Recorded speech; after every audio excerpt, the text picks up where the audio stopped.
What's up, everybody? My name is Shannon, and I am still waiting for my Satyr, and today we are talking about Sadie by Courtney Summers. I have had this on my to-be-read shelf at the library for a very long time.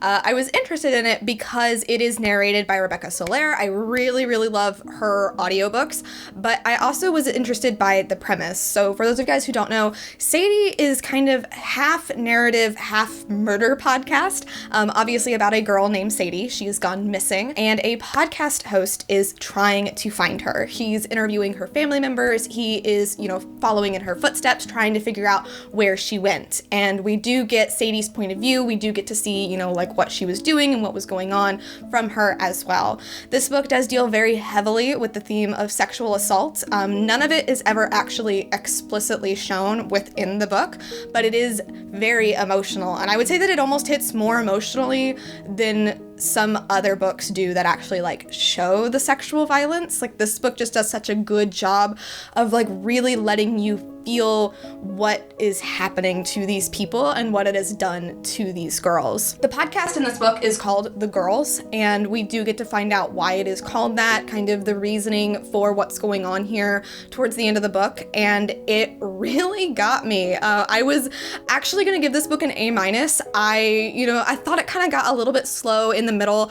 I was kind of not following it as closely as I was in the beginning. It's only 8 hours long, but there were bits and pieces where I was getting a little bit lost. But the last hour of it, everything just started to really come together, and suddenly everything clicked for me, and I'm like, no, I'm being stupid. This is an A+ 10 out of 10 book, and it, I was crying. It just really hit me, because seeing everything that Sadie had gone through, and seeing her trying to right the wrong that had been done to her sister, and how even though she's on the run and she's so single-minded and she's very focused on what she's doing, she still takes the time to stop and make sure this doesn't happen to other girls.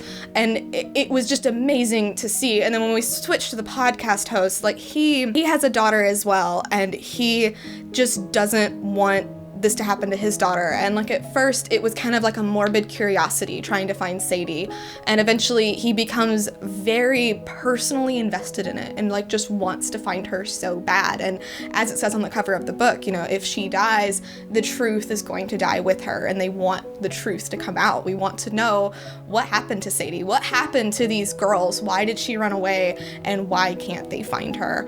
I absolutely adored this book. I really recommend listening to it. It's a full cast. We do have kind of two main narrators for the podcast host. I'm sorry, I can't remember his name, and Sadie, but within that, all of the other characters are individually voiced. And when you get the podcast, it is set up murder podcast style. So there's music, you can tell when people are talking on the phone, that kind of stuff. I'm not sure how that reads narratively. Obviously I don't have the physical copy of this book, but as an audiobook, I thought it was absolutely amazing. And it's only 8 hours. It's a really fast read, and I was very engrossed in it. It's very interesting, and just the ending really gets me. It's very emotional. So obviously, trigger warning, there's lots of feels in this book. I think there are books that are sadder than this. I would say Coral, The Way I Used to Be, those books definitely are just very big downers. This book isn't quite a downer, but it is extremely emotional. Highly recommend it. A+ for me. You should definitely go listen to this book. But anyway, thank you guys so much for watching this video. If you liked it, be sure to hit that like button down below, and don't forget to subscribe so you can talk books with me every week. That is everything got for today, and I will see you guys next time. Bye!